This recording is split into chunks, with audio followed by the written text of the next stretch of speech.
Oi, pessoal. Não sei se é bom dia, boa tarde, boa noite. Não sei qual hora você vai estar assistindo esse vídeo, mas sou estudante da Faculdade de Vassouras, no campus aqui de Maricá, e estamos com um projeto aqui, nessa quarentena, sobre biologia. Olá, me chamo Vanessa Cristiano, sou da Universidade de Vassouras também, campus Maricá, e faço engenharia de software. Estou aqui para participar da entrevista junto com o Adriel e o biólogo. Boa noite, né? Eu me chamo Anderson, né? Sou biólogo, né? Me formei em 2005 no Centro Universitário das Faculdades Integradas de Ourinhos, Unifil, e atualmente sou pesquisador na área da biologia e também atuo como docente na Unifil, né? Eu tenho um título de doutorado em biotecnologia e, além disso, também sou estudante do curso de agronomia da mesma instituição, né? Então, eu agradeço muito o convite aí do Adriel para estar participando do projeto de vocês, né? É muito importante que vocês estão fazendo aí agora no momento, né? Criando um site para ajudar as pessoas leigas a se interagir aí com a ciência, com a biologia, né, Adriel?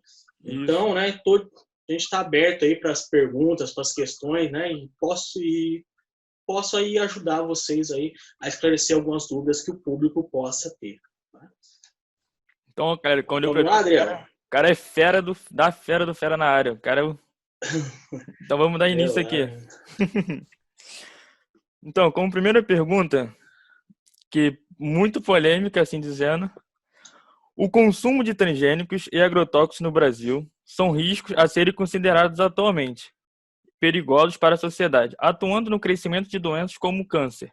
Dito isso, por que o Brasil é o maior consumidor de agrotóxicos? Bom, Adriel, eu gostaria de começar respondendo essa pergunta pela questão dos transgênicos. Bom, como se disse, essa pergunta realmente ela é muito polêmica, existe uma resistência muito grande da população, né, na questão de consumo de alimentos transgênicos. Isso se dá muito pela falta de informação, né, e também pela ignorância das técnicas utilizadas na produção de alimentos transgênicos, né? Primeiramente, o que são alimentos transgênicos? Eles nada mais são do que alimentos, né, ou plantas que receberam alguma melhora na sua carga genética, seja através de melhoramento genético clássico ou através da genética molecular, onde essas plantas ou esses organismos eles adquirem certas resistências, como, por exemplo, resistências à praga, resistências ao estresse do ambiente, né? E também pode haver uma melhora na produção, melhorar a produtividade desses alimentos, tá? Então, isso agrega muito valor na questão econômica, tá? E não só econômica, mas também na questão mundial. Hoje nós temos aí mais ou menos 7,7 bilhões de pessoas, né, no mundo. Agora, você imagina, né, se a gente continuasse na agricultura convencional, aí sem o uso de transgênicos, sem o uso de agrotóxicos, né, provavelmente, né, iríamos passar fome. É muita gente no mundo para alimentar, né, e a cultura tradicional ela não aguenta muitas vezes a questão de estresse, muitas vezes ela não aguenta a praga, então o que ia acontecer? A gente ia acabar aí tendo um grande problema na questão da alimentação. Então os transgênicos eles vêm aí de encontro a melhorar a nossa qualidade de vida e não por outro lado, como muita gente pensa, que venha piorar, venha causar males, venha trazer doenças. Não, totalmente ao contrário. Vem para ajudar, né, a suprir a demanda, né, de alimentos no mundo. Né? Sem transgênico, eu acho que não tem condição de alimentar a população inteira, né? Visto que a população só cresce. Né? Nós temos uma estimativa para 2100 chegar a quase 11,5 bilhões. Então, ou seja, é muita gente. Né? Então, não dá para desfazer de transgênico, não dá para desfazer aí de agrotóxicos. Né? Bom, quanto à questão do consumo do agrotóxico, né, que você citou aí, o Brasil ele não é o maior consumidor de agrotóxico do mundo, como todo mundo pensa. Né? Quem está em primeiro lugar aí no consumo de agrotóxicos no mundo é o Japão, né? Seguida da Austrália, né? E dentre outros países. O Brasil está na 13ª posição aí no consumo de agrotóxicos no mundo, né? E lembrando que a palavra agrotóxico, né, hoje ela não é utilizada mais no termo técnico. Hoje é utilizado defensivos agrícolas, né, que vão proteger a plantação do ataque de pragas, do ataque de doenças, né? Então, veja bem, e por que tem essa, digamos assim, essa demonização dos agrotóxicos? Porque muitas vezes é falta de informação também, tá? Que vem levando aí o pessoal contra agrotóxicos. Defensivos agrícolas, né, que hoje é a palavra mais utilizada. Eles são utilizados no início da plantação, no início da cultura. Então, a gente aplica esses defensivos agrícolas, muitas vezes, que nem a questão do glifosato, né, para que ele não deixe crescer plantas daninhas, para que não deixe crescer plantas com doenças. Então, a gente aplica logo de cara, assim, para prevenir isso. E veja bem, os defensivos agrícolas, muitos deles eles são degradados conforme o crescimento da planta. Então, dizer que nós consumimos agrotóxico, isso é uma coisa errada. Nós não consumimos agrotóxicos, porque eles são degradados durante o crescimento da planta. Muitos deles são fotossensíveis. Então, a luz solar já acaba degradando esses agrotóxicos, esses defensivos. Altas temperaturas acabam degradando esses defensivos. Então, nós geralmente não consumimos os agrotóxicos. Tá? Então, como eu disse também, eles são jogados logo no início da lavoura. Até o crescimento da planta tem muito a ocorrer, ainda eles já foram degradados e muitas vezes não vão estar presentes de modo ativo nos alimentos. Tá? Então, a gente não consome agrotóxico ativo. Aliás, a gente nem chega nem a consumir, porque eles são degradados aí durante o crescimento da planta. Tá? E só lembrando também, a gente não é o maior consumidor de defensivos agrícolas atualmente. Né?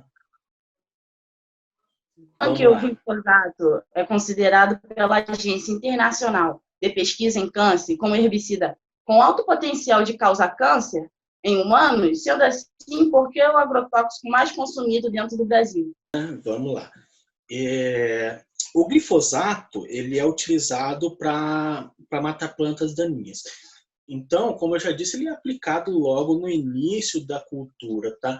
E o glifosato, né, tem algumas pesquisas a respeito, né? Pode causar doença, pode causar isso, pode causar aquilo.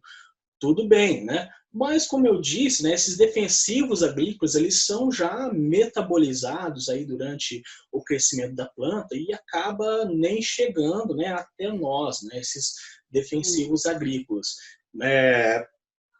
Eles podem, assim, causar algum problema quando, por exemplo, na aplicação, né? Aplicação no campo, por exemplo, a pessoa que está aplicando não está utilizando o EPI correto, né? Então, isso é uma das coisas que levam a essa demonização dos defensivos agrícolas. Muitas vezes o pessoal não tem noção do perigo que é e muitas vezes vai aplicar sem EPI, né?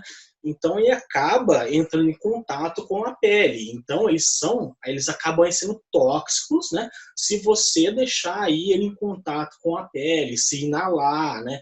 E etc e tal. Mas que vai chegar ao consumidor final, né? É uma questão assim que não, eu acho que não vai chegar isso no consumidor final. É perigoso para quem está aplicando, né? E se usar os EPIs corretamente, né? Não há problema. E veja bem também, o Brasil ele consome, né, bastante defensivo agrícola, porque nós vivemos aqui num país onde o clima ele é tropical, então ele favorece o aparecimento, né, o surgimento de muitas pragas na cultura, né? E se a gente deixar que essas pragas tomem conta da cultura, logo a gente não vai ter alimento disponível, tá? Então os defensivos agrícolas eles vêm de encontro a não deixar a cultura perecer, né? Levando assim a falta de alimentos, tá? Mas eles não costumam chegar aí até a mesa do consumidor, né? Por isso que eu falo que é errado, né? Que nós consumimos defensivos agrícolas. Na verdade, nós não consumimos. Né? Pode falar dos defensivos agrícolas e existe alguma alternativa para esses defensivos? Sim, Adriel. Hoje existe o chamado controle biológico, né? O que é isso? A gente utiliza inimigos naturais dessas pragas para combater elas, né? Por exemplo, na cana-de-açúcar, né? Hoje tem a broca. A broca, então, ela causa aí grande perda para o produtor. O que está fazendo para combater essa broca hoje sem o uso de defensivo agrícola? Né? É empregado uma vespa chamada helicoverpa. Essa vespa ela vai lá e acaba destruindo, né, a broca da cana. Né? Muitas vezes vai lá e, inclusive, pega até os ovos dessa broca e acaba... os ovos não, desculpa, ela acaba atacando essa broca. Então, o controle biológico ele é uma grande alternativa, ele é uma premissa aí na substituição de defensivos agrícolas. Tá? Então, é um grande potencial hoje no Brasil. Inclusive, grandes empresas como a Embrapa, ela trabalha com desenvolvimento de controle biológico, né, produção de alguns organismos que possam ir lá e matar, né, essas pragas. Qual o método mais confiável de detecção da presença do coronavírus para o diagnóstico? Bom, hoje, né, o método mais confiável para se detectar a presença na infecção por coronavírus é o método da RT-PCR, né, que é um método considerado aí um padrão ouro, até pela Sociedade Brasileira de Análises Clínicas. Bom, o que é esse método da RT-PCR? O SARS-CoV-2, né, que é o causador da Covid-19, ele é um vírus de RNA. Tá? Então, para eu detectar o material genético dele e até possivelmente estudar o genoma dele, eu preciso fazer uma transcrição reversa desse RNA para DNA, que é onde eu aplico uma enzima chamada transcriptase reversa, né, que ela vai fazer a transcrição reversa do RNA, passando ele para DNA. Então, nessa análise aí da RT-PCR, eu já consigo identificar com certeza a presença do coronavírus, tá? Então, ele é o método mais confiável, até mais, né? Na verdade, é um método 99,9% confiável, ao contrário dos testes aí que são imunológicos, né? Ou sorológicos, que demoram em um certo tempo, tá? Um certo tempo depois da infecção para detectar a presença de anticorpos, né? Então, o método da PCR ele já detecta logo de início na infecção. Então, ele é o método mais aí confiável no momento. Tá? O senhor falou então sobre RNA simples. O coronavírus, na sua primeira aparição, na década de 60, foi tratado apenas como um resfriado comum.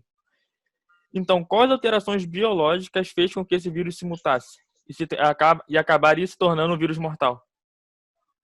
Então, Adriel, os vírus, né, da família de coronavírus, eles são todos vírus de RNA de fita simples. E por eles terem esse material genético, né, eles são de fácil mutação. Né? O que acontece? Principalmente os coronavírus, eles têm uma deficiência na enzima chamada RNA polimerase. Ela não faz revisão se haver alguma mutação no RNA, né? Ela não tem como ir lá ver acontecer, vamos supor, por exemplo, na hora de replicar o material genético desse vírus dentro da célula hospedeira, a RNA polimerase, que é a enzima, ela errou na hora de colocar os nucleotídeos de RNA. Ela colocou um nucleotídeo a mais, colocou um nucleotídeo a menos. Ela não consegue voltar e conferir se ela fez esse material correto. Então, ela perdeu essa capacidade de revisão exonucleásica, que é uma mutação que foi detectada principalmente o SARS-CoV-2. Saiu, né, um artigo, né, sobre o genoma dele, eu acabei lendo há pouco tempo, que principalmente o SARS-CoV-2 tem essa mutação nessa enzima que faz a revisão se houver alguma mutação no genoma. E o SARS-CoV-2 não tem. Então, qualquer adição de nucleotídeo, qualquer retirada de nucleotídeo, isso acaba passando, né? Então, aí surgem as mutações, né? Então, o que é uma mutação, né? Para quem não conhece mutação. Mutação é qualquer alteração no código genético de um organismo que pode levar ele a expressar novas características ou expressar novas proteínas, né, tornando ele aí um indivíduo distinto, né, daquele grupo dele de origem, né? Então, isso é uma mutação. Então, o que ocorreu com o SARS-CoV, né, o SARS-CoV-2, foi uma pancada de mutações, né? Não só nessa enzima que faz a revisão, mas também outras enzimas, como as glicoproteína S, né, e dentre outros. Então, no caso do SARS-CoV, foi essa falta de atividade de revisão, tá, na hora da polimerização do seu próprio ácido nucleico. E outros tipos de surgimento de vírus pode ocorrer também através da recombinação. Tá? O que é isso? Vamos pegar, por exemplo, o vírus influenza, né, que é o vírus da gripe. Nós temos aí a gripe aviária, né, a gripe suína e a gripe, né, humana. Então, nós temos aí 3 intermediários para esses vírus e 3 tipos de vírus. Então, vamos supor, quando esses 3 tipos de vírus, eles infectam um único hospedeiro, por exemplo, vamos supor, o vírus humano, né, infecta o porco. Né? O vírus aviário infecta o porco. O porco já está infectado com o próprio dele. O que pode acontecer? Esses vírus recombinar os seus materiais genéticos. Aí o que vai acontecer? Ele vai soltar novos vírus, né, recombinados, né? E aí, por isso que também que você vê que cada ano, né, tá surgindo novas variedades de influenza, né? Assim como nós tivemos aí, né? Nós tivemos o SARS-CoV, o MERS-CoV, né? Agora o SARS-CoV-2, né? Então, essas alterações no código genético, elas levam, então, os vírus a se tornar cada vez mais diferentes, aí, driblando, né, o nosso sistema imunológico e causando cada vez mais patologias. E com isso também acaba dificultando a descoberta de novas vacinas, né? Exatamente, porque vamos supor, né, como eles acabam se tornando diferentes em alguns aspectos, né, por exemplo, o vírus,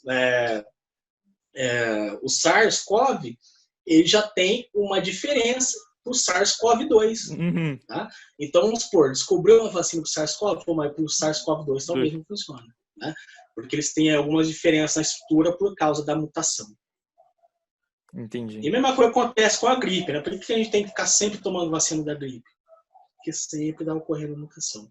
Levando em consideração que você falou, couves e lulas podem alterar o seu RNA, seria possível fazer uma engenharia reversa, estudo reverso da alteração do RNA, e assim ter um caminho para a cura do SARS-CoV-2? Bom, Vanessa, né? Vamos lá então responder a tua pergunta. Bom, como eu falei anteriormente, né, o SARS-CoV, né, ele é um vírus de RNA. Então, a engenharia reversa, ela já é feita quando eu estou detectando a presença dele. Tá? O que seria aí, no caso, a engenharia reversa? Transformar o RNA em DNA. Então, quando eu estou fazendo o exame da RT-PCR para detectar a presença do SARS-CoV, eu já estou fazendo exatamente isso, pegando o RNA dele e transformando em DNA. Tá? E isso pode ser utilizado para descobrir uma cura? Com certeza pode ser utilizado. Por quê? Porque através da análise do genoma desse vírus, né, foi possível detectar todas as mutações que ele contém. Tá? Um estudo, num artigo que saiu agora sobre o genoma do SARS-CoV, né, utilizando essa técnica de engenharia reversa, né, tirando o RNA, transformando o DNA, conseguiu descobrir aí uma pancada de mutações, inclusive mutações nas glicoproteína S, que são as glicoproteínas que vão interagir com as nossas células. Conseguiu descobrir que essa própria enzima que faz a revisão do RNA, ela é defeituosa, dentre outras mutações. Então, inclusive, né, uma das vacinas que estão sendo lançadas agora, né, se não me engano é pela Pfizer, que as glicoproteínas do vírus, né, estão sendo utilizadas para a criação de de anticorpos, tá? Então, essa análise, né, pela engenharia reversa, né, da transcrição reversa do RNA, DNA, possibilitou aí muitas descobertas para que a gente pudesse chegar principalmente na vacina, né, que está sendo desenvolvida agora, né, pela Pfizer, e também tem a Universidade de Oxford, que está em parceria com o Brasil também desenvolvendo aí uma vacina. Entendi. Falando nisso, na área da biotecnologia, então, tem uma possibilidade de fazer o desenvolvimento dessa vacina. Porém, será que seria possível o desenvolvimento dessa vacina no Brasil? Será que o Brasil tem suporte, tem pessoas capacitadas, laboratórios preparados para esse tipo de desenvolvimento? Sim, claro, né? O Brasil ele tem um contingente muito grande de pesquisadores da área, tem um contingente bem qualificado na área, que pode sim, tá? E são muito qualificados para estar trabalhando no desenvolvimento de vacinas. No Brasil, hoje, nós somos referências mundial na produção de vacinas, né? Esse aqui é um exemplo, né, da produção de vacinas, é a Fiocruz, né, a Biomanguinhos, e também aqui no estado de São Paulo, o Instituto Butantan. Né? Nós produzimos aí uma variedade de vacinas, como, por exemplo, vacinas de poliomielite, febre amarela, produzimos vacina tríplice viral, produzimos vacina contra o influenza vírus, que é o vírus da gripe, produzimos aí vacina contra rotavírus. Então, nós temos estrutura para produção de vacinas, sim. Né? O que falta, muitas vezes, né, principalmente neste período, falta investimento na área. Né? Minha opinião né, acho que falta bastante investimento. E estão surgindo aí vacinas, né, para o coronavírus. Né? Como eu citei anteriormente, a Pfizer ela já está desenvolvendo, né, inclusive já testou a vacina, né, que é derivada aí das glicoproteínas do vírus. Ela já fez o teste em humanos, né, e apresentou uma alta produção de anticorpos contra o vírus. Então, é uma premissa muito grande, né? E o Brasil, agora, no dia 27 passado, né, entrou em parceria aí com a Universidade de Oxford, né, na produção de vacina, tá? Então, e a vacina vai ser produzida pela Fiocruz, né, lá na Biomanguinhos, né? Então, uma parceria entre o Brasil e a Inglaterra, na Universidade de Oxford. Então, né, respondendo a pergunta, nós temos, sim, toda a capacidade, né, de produzir vacinas.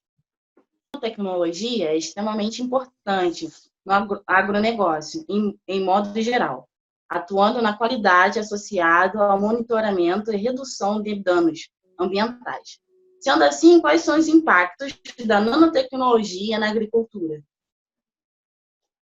Bom, Vanessa, vamos lá. A nanotecnologia, né, ela é um emprego de moléculas, né, ou polímeros de moléculas muito pequenas que elas vêm de encontro às necessidades dos seres humanos. Você pega, por exemplo, né, celulares, hoje computadores, todos eles são portadores de nanotecnologia, como, por exemplo, fibras de carbono, nanoprocessadores, né, e dentre outros. Na agricultura, a nanotecnologia ela é muito utilizada, por exemplo, na agricultura de precisão. Né? O que vem a ser a agricultura de precisão? Ela vem de encontro a diminuir impacto, diminuir custo, né? Diminuir principalmente impacto ambiental, diminuir riscos. Tá? Então, um exemplo de nanotecnologia utilizada na agricultura, por exemplo, é a aplicação de biofertilizantes, tá? E também de hidrogéis, serve para recuperação de solos degradados, né? Quando a gente aplica esse biogel, ele vai conseguir estruturar o solo que está degradado, aí a gente conseguindo, então, voltar ao solo como que era antes, né? E nesses hidrogéis também existem a capacidade de retenção de água, de retenção de minerais e a liberação controlada desses minerais, tá? Existe também, né, a utilização da nanotecnologia com relação a crescimento da planta, tá? Com a aplicação de hormônios, tá? Para que a planta possa crescer mais. Existe também a possibilidade de eu investigar se há resíduos, né, voltando na questão do agrotóxico, se há resíduos de agrotóxico nas culturas, hoje, por nanochips, né, a gente consegue verificar a qualidade deste alimento, né, fazendo com que o consumidor final, né, ele tenha toda a segurança de consumir aquele alimento, porque eles foram já testados, né, por nanochips, que quando você coloca ali o alimento, ele vai detectar, né? Opa, peraí, né? Tá contaminado. Volta. Então, o produtor volta, não coloca aquele alimento na prateleira, tá? Então, é um controle de qualidade, né? A nanotecnologia na agricultura. Entendi. Isso é só um exemplo. Eu acho que existem muitos mais exemplos, né, da aplicação aí da nanotecnologia na agricultura. Eu dei os mais, um dos mais que eu acho que são os mais impactantes, né? O hidrogel, a questão da controle de qualidade, tá? E também, né, a questão da aplicação de biofertilizantes, né? E também, né, outra questão interessante aí da nanotecnologia, né, é que pode se empregar hoje biomoléculas para controle de pragas também. O que isso vai fazer? Isso vai reduzir o consumo também de defensivos agrícolas, né? Então, aí alguns exemplos da nanotecnologia aplicada. Seria também uma alternativa também para os defensivos. Exatamente. Eu acabei esquecendo de citar lá naquela pergunta anterior. Interessante. Sabendo que hidroponia é uma técnica utilizada para cultivar vegetais em estufa, onde as plantas recebem nitrato em nível elevado, quais as vantagens e desvantagens dessa técnica de plantio? Bom, a hidroponia, tá? Ela é uma técnica de cultivo sem solo, tá? Então, o que a gente faz? A gente cultiva, né? Pega a cultura e cultiva ela em meio de nutriente líquido, ou seja, ela é cultivada em água, tá? E essa água, ela tem todos os componentes essenciais para o desenvolvimento daquela planta, como, por exemplo, você citou agora, fonte de nitrato, fonte de micro, fonte de macronutrientes, né? Muitas vezes adição de algum biofertilizante, tá? Então, todo esse caldo nutritivo, essa água, ela é controlada. Então, a gente controla todos os parâmetros, tá? Tanto físico-químico, quanto temperatura, tá? E só corrigindo também, que na verdade o termo correto ele não é estufa, tá? Estufa é um termo utilizado para quando a gente vai armazenar na secagem de algum produto, né? Então a gente chama de estufa. Quando a gente está na hidroponia, a gente chama de casa de vegetação, né? Entendi. Então, estufa não é um termo muito utilizado. Então, o que acontece? A gente faz o controle, né, dentro dessa casa de vegetação de umidade, faz o controle de temperatura e assim como do meio nutriente ali que está crescendo a planta. Né? Então, mais ou menos a cada 30 minutos aí, são feitas análises para verificar se foi consumido, né, determinado nutriente, se está faltando determinado nutriente, ou se tem nutriente em excesso. Então, tudo isso é rigorosamente controlado. Então, e uma das vantagens, né, da hidroponia, além de você ter o ambiente controlado, nutriente controlado, tá? A gente controla também pragas e doenças, tá? Então, a gente consegue aí, né, a gente evita também os defensivos agrícolas, porque elas estão numa casa, né, de vegetação que é protegida. Então, a ocorrência de praga, a ocorrência de doença é mínima quando comparada ao campo. Alguns cientistas e órgãos de pesquisa afirmam que ainda não foi comprovado que os transgênicos fazem mal à saúde e ao meio ambiente. Por que discriminar a tecnologia? Então, Adriel, essa pergunta aí, ela tem uma pergunta muito interessante, né? O pessoal discrimina transgênicos justamente porque não conhece. Eu atribuo essa discriminação muitas vezes à ignorância, tá? E a disseminação de materiais enganosos, principalmente hoje, né? A gente vê, né, muitos fake news aí correndo pela internet. Então, é muita informação que não é verídica, né? E muitas vezes o povo ele acaba acreditando no que quer. Né? Muitas vezes aquele pessoal já é meio assim, contra transgênico, né? Eu já ouvi falar uma vez mal transgênico, aí vai lá alguém coloca uma fake news, pô, transgênico mata, transgênico isso, transgênico aquilo, quando na verdade o sujeito nunca foi atrás para saber o que é um alimento transgênico, tá? Se é uma fonte segura, tá? Hoje todo mundo espalha que não é fonte segura, mas não existe nenhum estudo que diz que alimentos transgênicos são prejudiciais à saúde. Muito pelo contrário, o transgênico está aí só para nos ajudar, né? Ajudar a manter a população mundial, né? Ajudar a não faltar alimentos. E realmente eu acho que isso é devido à falta de informação, tá? Essa demonização aí também dos transgênicos. Entendi. Então, galera, é isso. Hoje aqui contamos com o nosso biólogo Anderson, esclarecendo algumas fake news, algumas notícias que as pessoas vêm vendo, vai ver uma notícia agrotóxico, sei lá, transgênico, já fica logo assustado. Então podemos ver hoje que não é tudo isso, que tudo tem seu lado positivo. E agora vamos dar uma palavrinha para ele, ver se ele quer deixar algum recado pra gente, alguma dica. Primeiramente, eu queria agradecer o Adriel, né, e a Vanessa pelo convite, tá? Bom, e aí espero que dê tudo certo no projeto de vocês, né? E quem quiser aí também, né, algum contato, né? Acho que o Adriel vai deixar algum contato meu disponível, tá? Tenho também alguns canais de comunicação, né? E, pessoal, muito obrigado, tá? Pelo convite de vocês, né? E é isso aí, gente. Beleza, gente? Obrigado, tá? Valeu! Tchau. Tchau. Tchau, né? Até mais.